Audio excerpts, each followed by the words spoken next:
A song came on last month and nothing happened. You knew every word. You could hear the next bar before it arrived. And the thing that used to happen when this song played did not happen. You stood there in a kitchen or a car waiting for it. It did not come. So you turned it off. Or worse, you left it on and did something else, which is the version that should worry you more. Then you explained it. My taste changed. I've heard it too many times. I was young. Everyone grows out of things. Those explanations are all reasonable and none of them are what happened. Because notice what you did next. You did not go and find something that does work. You went back to whatever you have on in the background now. The thing that is neither good nor bad. The thing you would not describe as music you love. That album used to be able to do something to you. It could change a Tuesday. And now it cannot. And you filed that under taste and moved on. And something in you has been quietly uneasy about it ever since. If that just moved something you cannot name, stay. What follows was built for people like you. What you are about to hear is not clinical advice, but an immersion into the analytical psychology of Carl Jung. We will speak of the psyche from structure, not from the consulting room. And I warn you, if you came here to be told to rediscover your passion, turn it off now. This is going to hurt before it liberates. Let me tell you what that song actually was. Jung spent a great deal of his life on one distinction, and almost everybody who quotes him collapses it. The distinction between a sign and a symbol. A sign points at something known. It stands in for a thing you could name directly if you wanted to. A road sign, a wedding ring, a national flag. Useful, but there is nothing in it you have not already got. A symbol is different, and Jung was precise about the difference. A symbol is the best possible expression of something that is not yet fully known. It carries content your conscious mind cannot yet state outright. That is where its charge comes from. And here is the part that matters tonight. Jung was clear that a symbol is alive only while it is still pregnant with meaning. When the meaning has been fully extracted, when the thing it was carrying has arrived in you, the symbol does not stay a symbol. It becomes a sign. It does not break, it converts. Now go back to what that album was when you were 19. It was not entertainment. You did not put it on for pleasure. You put it on because it said something you could not say. About something you did not yet understand. And it said it in the only language available for material that has no words yet. That is not a description of music you like. That is the exact definition of a living symbol. I call what you have now the spent symbol. And that is the first possibility, and it is a good one. The album was a symbol. It carried something into you across a few years. You absorbed it, and the day that transfer completed, it stopped being a symbol and became a sign. It still points at that period of your life, accurately, and it no longer transmits anything, because everything it was carrying is already in you. Under that reading, nothing is wrong with you. Your silence is a receipt, but there is a second possibility and it looks identical from the outside, and the entire rest of this video is about telling them apart. Now, where did this begin? Jung would not have started with the album. He would have asked when music first became load-bearing for you. And for most people, the answer is remarkably specific. It was the first thing you chose entirely on your own. Think about it. Your school was chosen. Your town was chosen. Your religion, your name, your first several friends, the shape of your days, all assigned. And then somewhere around 13 or 15, you found something nobody had given you. Nobody was grading, and nobody else in the house understood. That is why your volume was so high.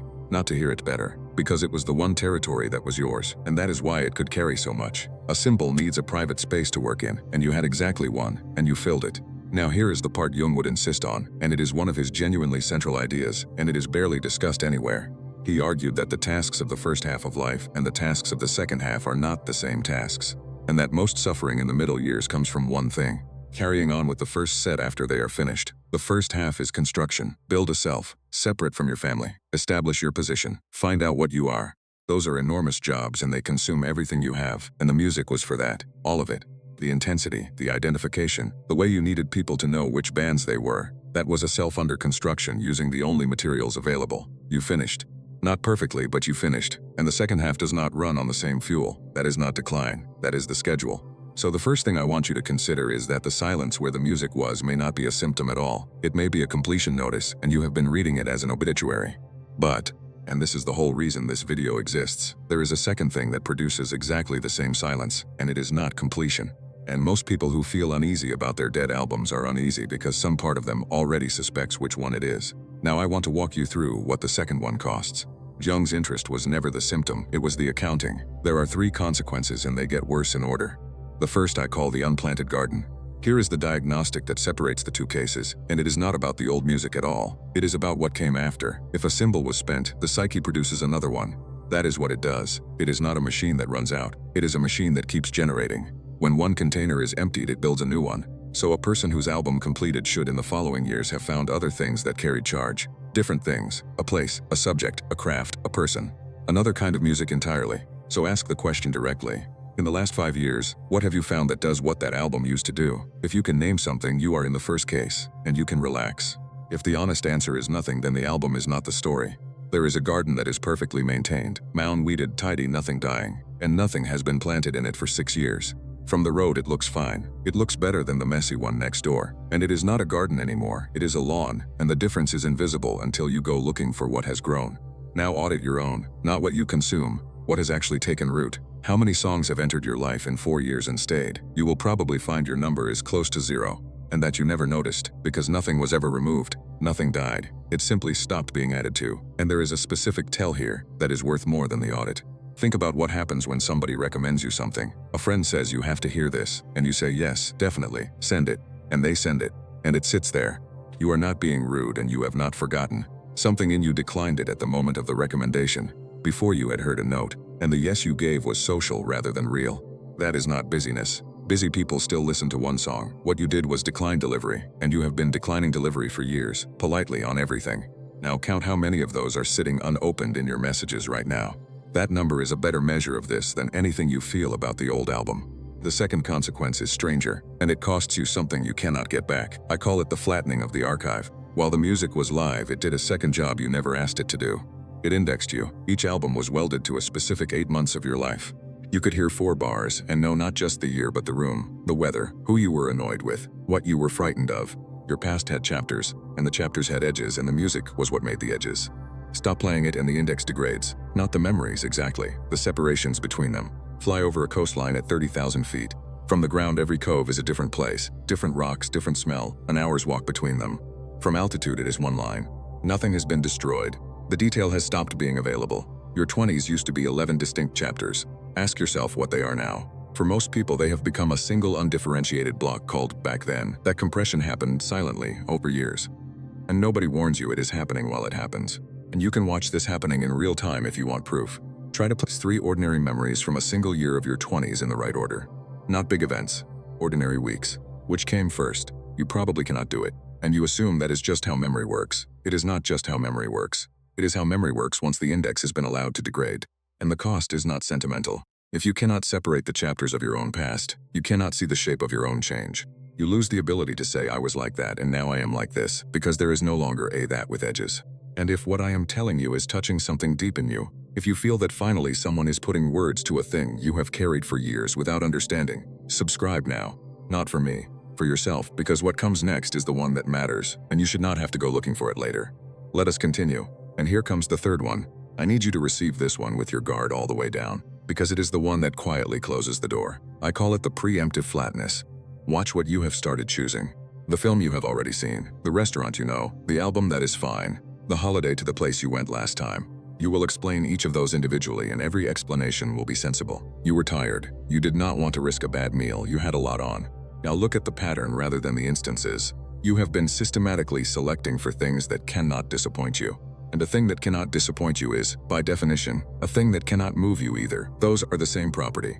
Here is the mechanism, and it is the cruelest one in this video. Once you have had the experience of a beloved album producing nothing, that experience becomes evidence, not about the album, about you.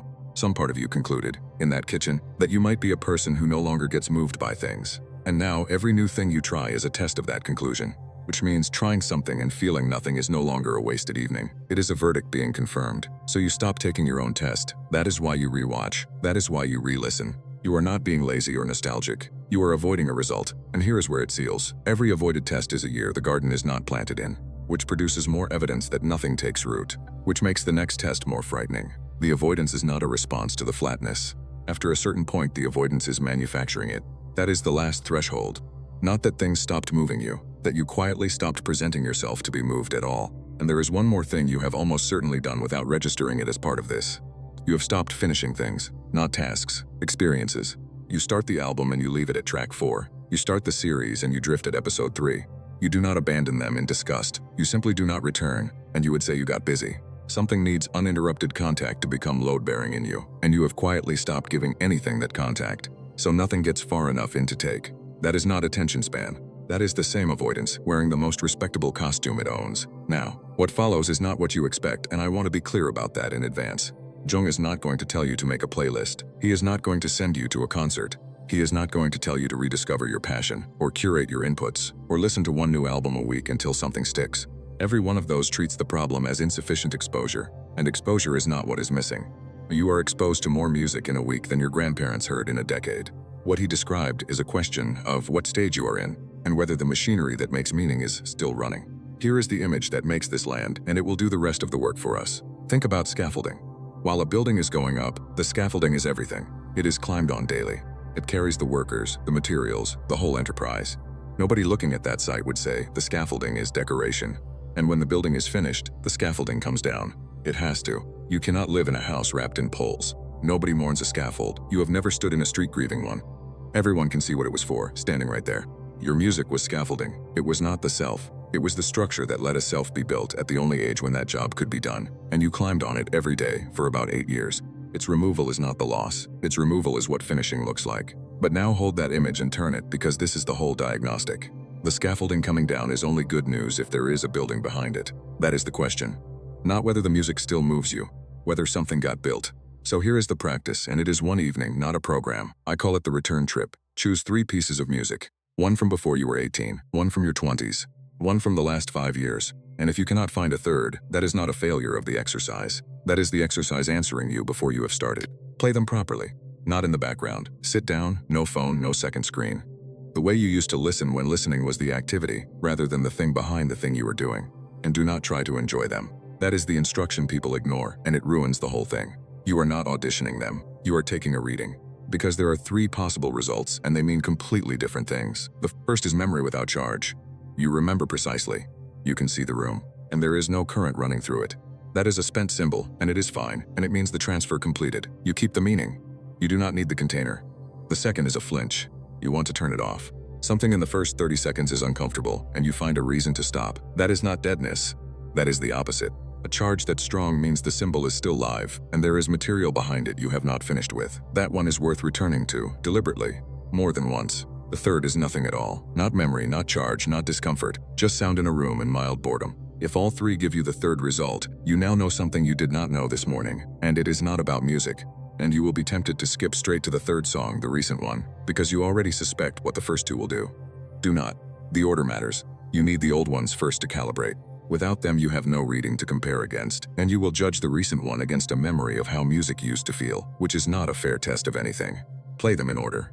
Oldest first. Give each one the whole track. I will not lie to you about that outcome. It is the one nobody wants. It is also the only useful information here, because it is the only result that tells you where the actual work is. And the work is not musical. The work is that something in you has stopped presenting itself, and the smallest way back is not a bigger experience. It is a smaller one, attempted on purpose, with the possibility of nothing accepted in advance. One unfamiliar thing a week, chosen badly, on purpose, with no expectation. The point is not to find something that lands. The point is to stop refusing the test, because the refusal is the part you can actually change. And there is one more instruction. Because people get this part wrong immediately, do not tell anybody you are doing it. The moment this becomes a project you are describing to a friend, it becomes a performance. And you will start hoping for the second result because it is the most interesting one to report. You will find a flinch that was not there. You will talk yourself into a charge. The whole value of this evening is that nobody is grading it, and there is no correct answer, which is the same condition that made the music work in the first place. At 15, in a room, with the door shut. Now here is the reversal, and it is worth carrying out of this video. Jung's position was that the psyche does not run out of symbols. It produces them continuously, throughout a life. And it produces different ones for different stages because the tasks change, which means the empty shelf is not the problem. The empty shelf is the precondition. Nothing new can become load-bearing while the old thing is still holding the weight. The symbols of your first half had to go quiet before the symbols of your second half had anywhere to sit. That is why the silence arrived. It is a vacancy, not a ruin. And the ones that come next do not look like the ones that came before. That is what nobody tells you, and it is why so many people miss them entirely. They are waiting for the old feeling. The overwhelming, identity-shaping, volume at maximum feeling of 15. And they dismiss everything that does not arrive at that intensity. The second half does not shout. Its symbols are quieter, and they last longer, and they do not announce themselves in the first 30 seconds. If you are waiting to be knocked over, you will walk past every one of them. The music did not fail you. The music did not run out, and neither did you. The music finished a job it was given at 15 and it came down, the way scaffolding comes down. and nobody thought to tell you that was supposed to happen. And I want to be careful here, because there is a trap at exactly this point. This does not make you deeper than people who still love the same records they loved at 20. Watch out for that. Some of them are still genuinely fed by those records, and there is nothing arrested about that. Using this as a reason to look down on somebody's playlist is just a new way of not planting anything. It does not make you evolved. It makes you responsible for checking. One evening, 3 songs, and then honest about which of the 3 results you got, especially if it is the third one, because that is what this is. And it is narrower and better than the version you were sold. It is not getting the feeling back. You will probably never again be knocked sideways by a song the way you were at 17, and you do not need to be. It is finding out whether your machinery is still running. And if it is not, knowing that today rather than in 10 years. If this reached you, subscribe, not for me, because the next ones go further into this than I can go in one sitting. And leave a comment with one thing. Name the album you have not played in years, and the year it stopped working. Just those 2 things. I want to see whether the years cluster, because in my experience they do, and it is not the year people expect. I read them all. And if there is someone you know who says they have just stopped caring about music, send them this. That is probably the only reframe they were waiting for. A song came on last month and nothing happened. That silence was either a receipt or a warning, and there is exactly one way to find out which, and it takes an evening. Play it once.